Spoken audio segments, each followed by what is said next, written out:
New shirts? Yeah. Yeah, what's Primetime Guns? I think it's an in-house thing, but it's my first time doing this, so I don't want to give away the secret sauce. So maybe I have to ask someone that's been here a little bit longer. But just a little thing. I think, obviously, right, this is like a Thursday before a game week. 2 days out. We kind of have, one of our not the last practice, but second to last practice. So we had a group of guys. We had a little bit of fun in the weight room together. So Primetime Guns. Got a lot of guys hit some buys and tries to get the guns ready for game day. You got permits for those, or? You don't have to ask me that. I appreciate that though, but I'm more. I like to have loose noodles. Maybe make sure I can throw the ball far and have the whip and velocity I need to. But guys like Joe Brunner, Jake Renfro, some of the bigger guys, yeah, they definitely need permits to walk around here in Madison with the size of their arms. Just with Miami of Ohio, and I know there's so much turnover now with college football in general. Like, how have you worked to scout what they try to do, and what have you seen so far? Yeah, I think it's always different, right, with game ones and maybe even game twos. Every year, I think obviously with the landscape now, there's a lot of turnover. I think you try to do a good job of maybe watching film for their scheme. Realizing kind of is it the same defensive coordinator? Does the head coach run the defense? What are the answers to all those questions?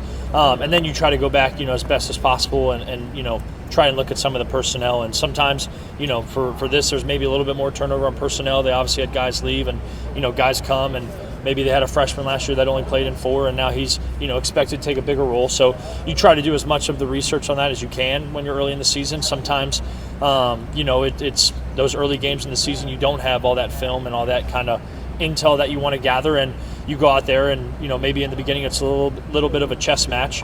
And I feel like the one thing, through, especially in the later days of my, football college career, is I felt like I've, kind of been prepared for whatever maybe is thrown at me in those first couple games, even if it wasn't on tape. I obviously go against a really good defense every day, and they show, multiple kind of personnels, multitude of things, multitude of looks, fronts, stuff like that. So sometimes a lot of those reps come back and kind of help me in, games like this when it's the first game of the season, maybe into week 2 or 3.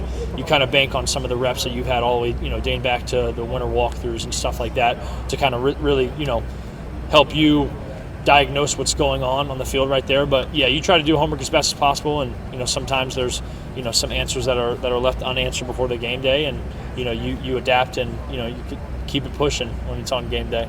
Game one for you, is it going to be hard to sleep the night before just for the excitement level? 100%, yeah, absolutely. You try to get in that routine.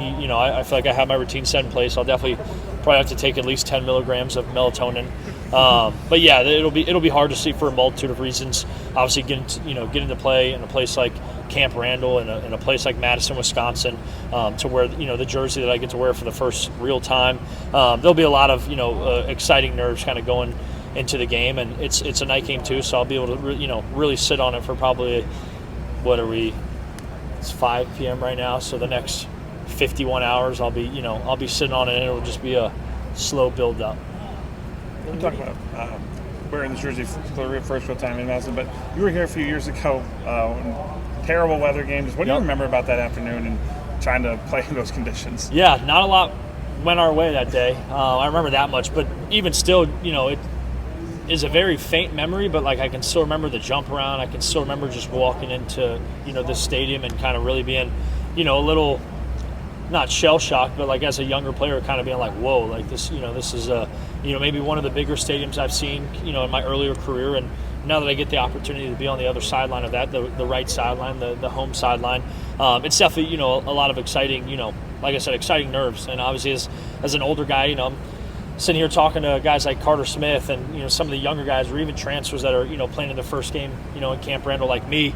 There's not much that I think can really prepare you for that in a good way of there's going to be 80-something thousand that are right behind you, that are going with you, not against you, and that's a feeling and an environment that I'm really looking forward to. I don't know if I can.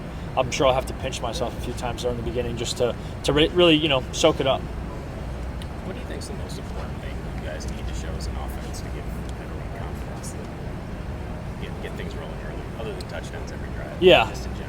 Yeah, I would say, in a respectful way. I don't think we care about the confidence of people outside this facility. I think the main thing and the message that I just talked about with the receivers is like just doing our job, right? I do think this is a really good opportunity of, you only get one opportunity for a first impression.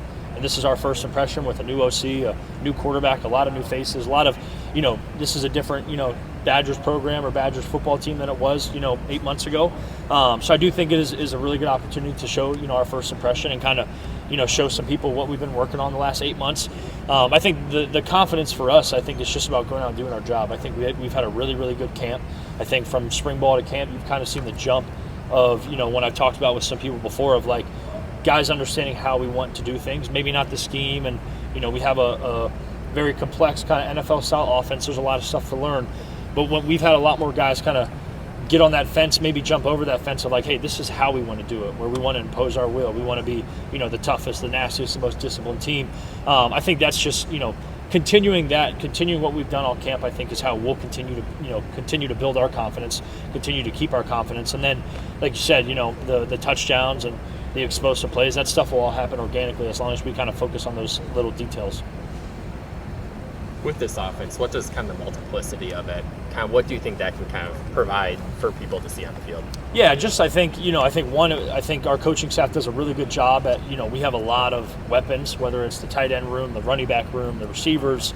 I won't throw the quarterback room in there. I'm not going to say I'm, one of the explosive playmakers that, we have across the skill position, but just getting those guys the ball, being able to come in with, different formations, different personnels, whatever it is, because, maybe we have a guy, that runs 23 miles per hour and, we know what his strength is and we're going to, have plays in for him to run deep shots. And then we have a guy in here who's really good at this route or really good at option routes, whatever it is. I think just the multiplicity allows us to really be able to spread the ball out and, be kind of diverse in who we give the ball to and who we give, the opportunity to make plays to. So I think, when from an offensive standpoint, it provides that, the ability to get a lot of different playmakers the ball. And then obviously from a, game plan perspective, it's, there's not just 4 guys getting the ball in our offense. There's probably 10, 11, 12 that, defensive coaches, defensive coordinators are going to have to at least think about, maybe not game plan for, but they're going to have it in the back of their head that at any given moment, any one of the eligible skill players on the field can get the ball. Last time we saw you still dealing with that knee a little bit and had the brace on. You gonna have to wear that during games? I don't know. I think so, probably. I mean, I think it'll be, just for precautionary reasons. But I'm kind of, I do as what I'm told, and I've practiced it enough to where I don't feel like it'll hold me back at all. I actually feel really comfortable with it, and if they feel that's what's best for me, then I'll ride with them. I'm rocking with the brace. And if not, then I won't wear the brace. But at this point, it's just for precautionary reasons, just to make sure it's protected as best as possible going forward. How long do you think it takes for the offense to really feel like it's in mid-season form, where guys aren't thinking as much out there and they're just kind of playing fast and loose? Yeah, I think I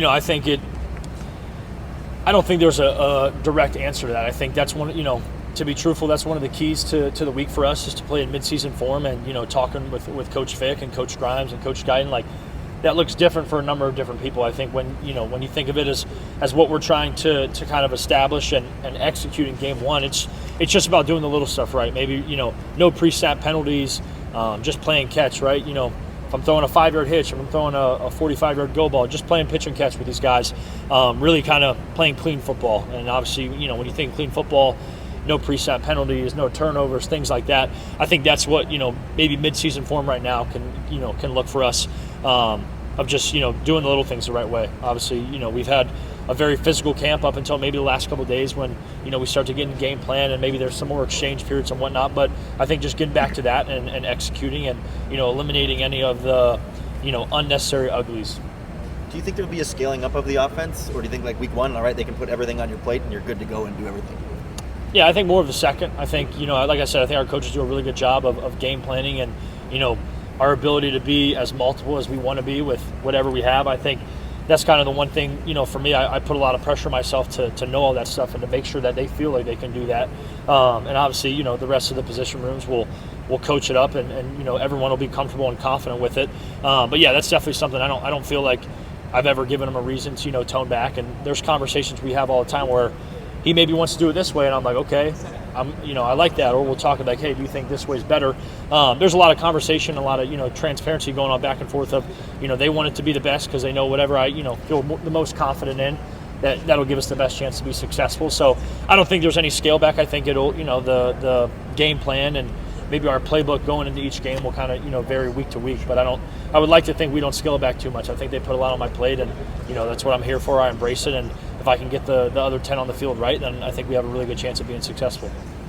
You mentioned the next 51 hours. What do those next 51 hours kind of look like for you and your team, and being fully prepared other than just trying to get as much sleep as you can? Yeah, well, first I think a handful of the guys, we're going to a restaurant tonight. I'm not going to give it away. I don't know if it's like some secret. This is, my first season as a Badger too, so I don't want to, cramp anyone's style. But go get some food with the boys. Go back home tonight. I'll probably, this will be probably the one night where we get to sleep in tomorrow. So I'll have a lot of conversations with, my mom, my dad, my friends back home, probably people that I haven't talked to for the last 5 to 7 days.